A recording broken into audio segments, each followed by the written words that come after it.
Earlier this week, I did a video that I was tagged in where I was supposed to answer questions about my writing in general. And in looking up kind of info for that, I found the first ever version of the Kota, which is 20 pages long, that I wrote when I was 9. Now, I haven't looked at this in probably 10 years. When I first started rewriting the Kota, I remember I went back and looked at it just to get the basics of the story right.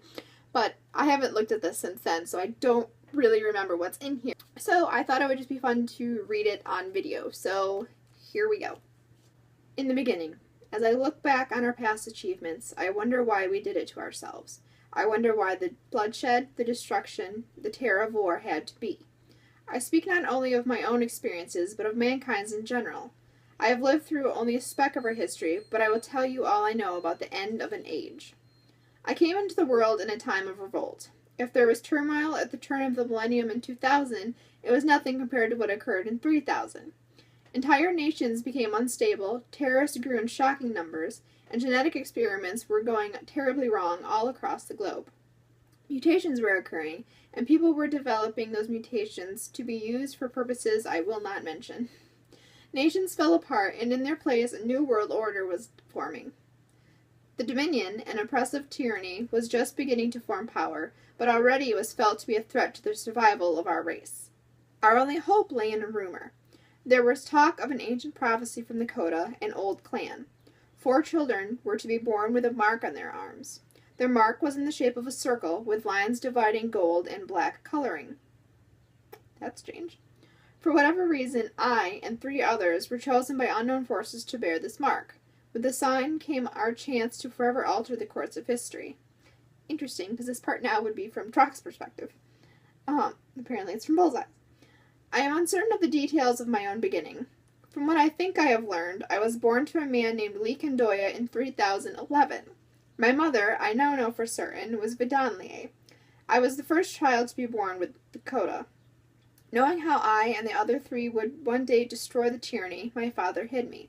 My mother was banished, for it was discovered that she was a witch. In 3014, my brother was born to my father's new wife. He, too, had the mark. Somehow, the knowledge of our existence leaked out, and we were attacked soon after my brother's birth by the Dominion. Evidently, our cousin Trock, okay, took us both and traveled through a portal. I was lost. Trock traveled with my brother to another dimension, Fantasia, and raised him there. He was trained to fight, and to later find me and the remaining 2 children. I was found by Vidanlie. My childhood was spent living in secret, being forged into a witch. I remember nothing. The earliest memories I have are of the Dominion. Somehow, I ended up being captured, rescued, or recruited by Emperor Death, the leader of the Dominion. It was there that I found my mutated abilities. I soared through rank and was used as the Dominion's top soldier by the age of 13. I enjoyed my work. Because of my invisibility and perfect aim, I was used to assassinate the leaders of the few remaining nations. I have no cognitive memory of how many people I killed. I lost count somewhere. I was trained to blend in, become trusted, and take out anyone who got in the way. Eventually I was assigned a cohort, Matsuri. It was difficult at first, but soon we were working as a unit like the Emperor had planned. One day we were about to enter an ammunition hangar when he hung back. Thinking nothing of it, I entered on my own. There was an explosion, but somehow I survived. I later learned that Matsuri had joined the Underground, a rebel group. That started my doubts. I no longer enjoyed my work. I started doubting my orders to kill innocent people. I guess it was then that it happened. My destiny caught up with me, and I felt a stirring inside. For a long time I had wondered about the mark on my arm, and now I yearned to find out what it meant. Alex, honey, wake up.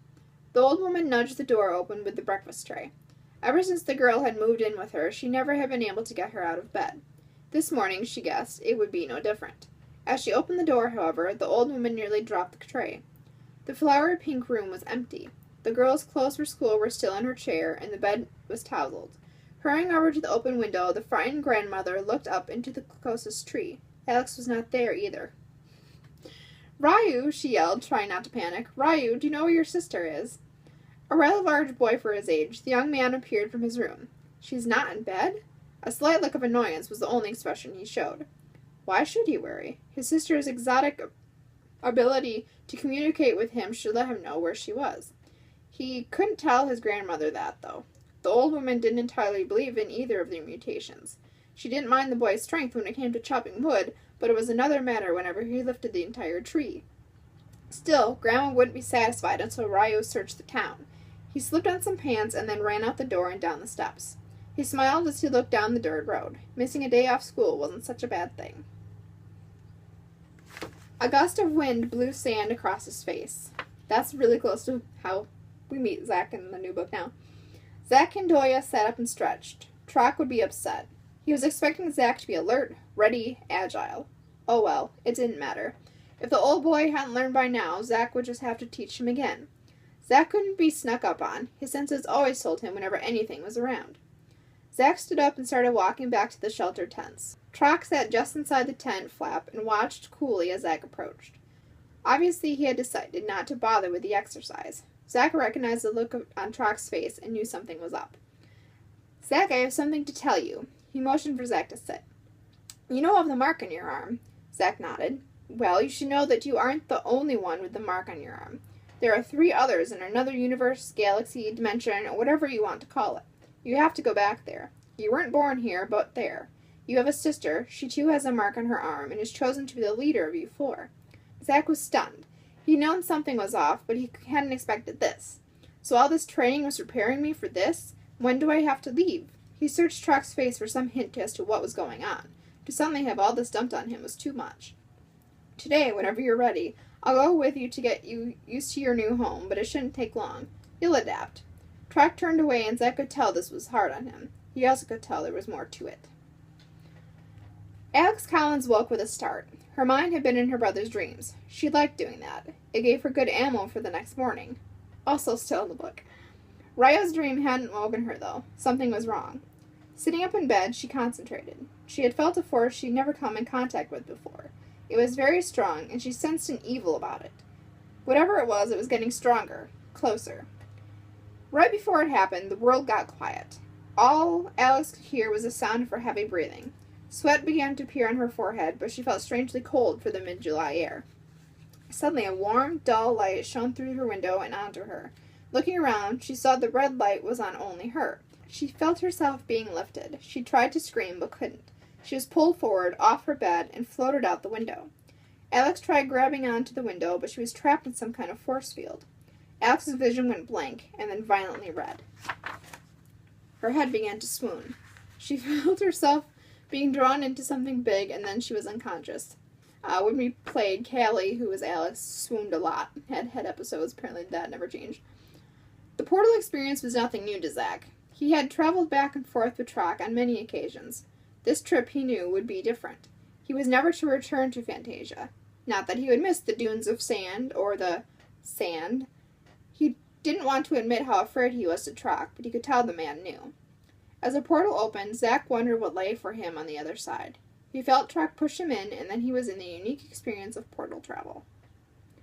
Ryo grunted as he picked himself off the ground. Stupid kids. Couldn't they tell he could kill them all with a flick of his wrist? Still, he would at least be able to teach them all a lesson about fighting. Choose your opponents carefully. He had been looking for his sister for 3 years. Their grandma had died 2 weeks ago, and his life was beginning to wear him down. Come on, big guy, the cocky leader taunted. I'll keep knocking you down until you give us your goods. Ryo effortlessly grabbed the gun from the kid's hand and pinned him against the wall. The look on the kid's face was priceless. How about we just forget this ever happened and I let you live? Ryo asked the boy while looking around at the crowd of punk kids. He dropped the kid to the ground and they all ran off, deciding to let the big guy keep his goods. Ryo was tired. He sighed and walked out of the alley. That scene happens too. A lot of this stayed, which is kind of interesting. Vertigator should activate at any moment. Are you sure you picked the correct specimen? If the human doesn't have a mutation already, none of this will work. She was cleared. The surgery went as planned. Her vital signs are checking out, and she should be cleared to eject. Alex felt herself being shifted. She couldn't move or see anything, but her sense was working, perhaps more than it should have been. Although she was sure her eyes were shut, she could distinctly see 2 forms in metal suits above her. They were moving her, she couldn't tell how, into more of that red light.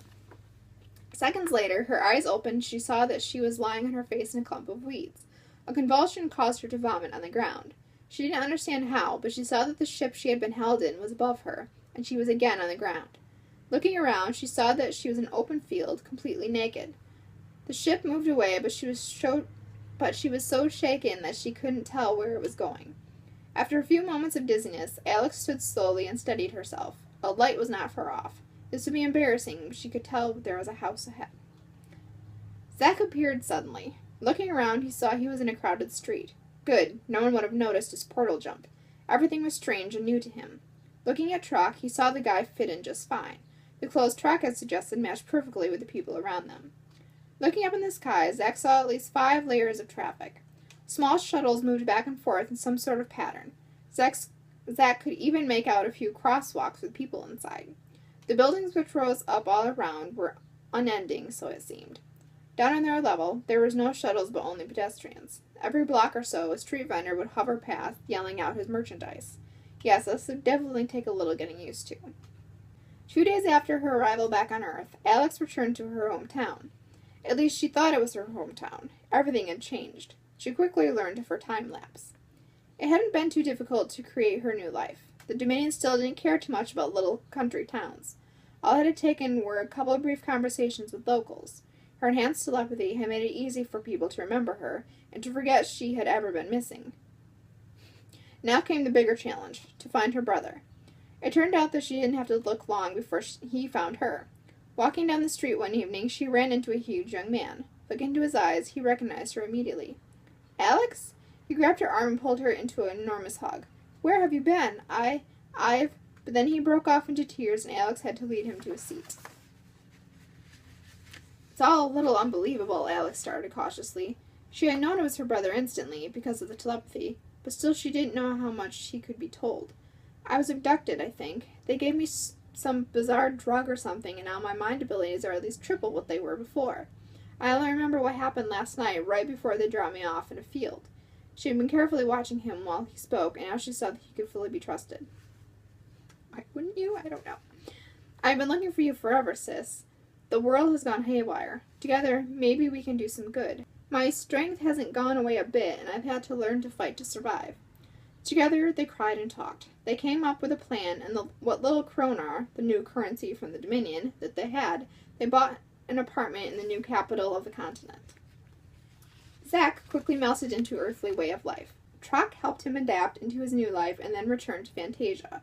Not long after, Zack learned all about the Dominion. He soon discovered the one Dominion operative with a strange mark on her arm.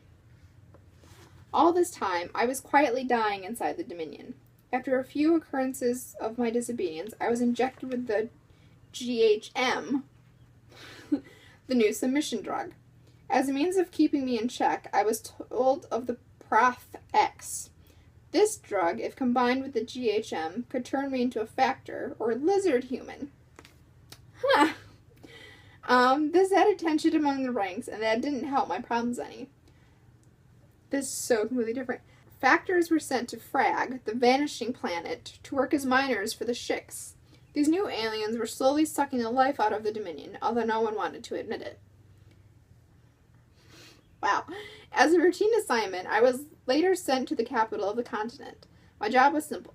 Become associated with someone at Star Labs in order to learn their codes. It didn't take long. I specifically focused on Jonathan Chase, a head scientist. I knew he would have the codes. My job took much longer than I had anticipated. After about 7 months, I unfortunately had become engaged to the man. Walking into a back room one night, I came across Jonathan pointing a gun at me. He had learned of my status with the Dominion. Something happened then that changed my view of who I was. I could have killed him. I had learned the codes, he was no longer needed, but I didn't kill him. Instead, we agreed that he should die and never appear as Jonathan Chase again. I left the capital and returned, successful in my job. That night, I was grabbed in my bed by a young man I had never met before. She was kicking an awful lot for a girl. Zack knew he had found his sister the moment he had seen the mark on her arm. Keeping her quiet while he snuck her out wasn't as easy. When he got to the security fence that bordered the Dominion base, he hesitated. Should he throw her over or climb with her? Zack opted for climbing. No use going this far only to have her run off the second she was free. A few hours later, he had her back in his hideout tied to a chair. Loosely. It was his sister. She was glaring at him, so he decided not to undo her gag yet. Listen, where to begin? You've probably never been told about that mark on your arm. He could tell he had her attention. Well, I have one too. You are my sister. We and 2 others have been chosen to be the Kota warriors to destroy this current evil. This news wasn't all taken in, but he could tell I was interested. Carefully, he undid the gag, and over the next several hours, he explained everything he knew. Many questions were still unanswered, but together we worked it out. I won't bore you with the details of our long search. It is enough to say that we found the other 2 Kota members. They both were a little softer than I had hoped, but Zack took right to them. After many nights of exhausting training, they were up to even my par. Still, I had myself away from the others. They didn't say anything, but I could tell that Alex felt I was evil. I still don't blame her. We did manage to work as a team, and together, as the Kota, we began a task we knew nothing of. Okay, so that's the end of the opening. It's kind of cool to see things that have stayed since I was 9 and the things that have changed drastically. So I will probably read more next week, so if you're interested, stay tuned. Bye!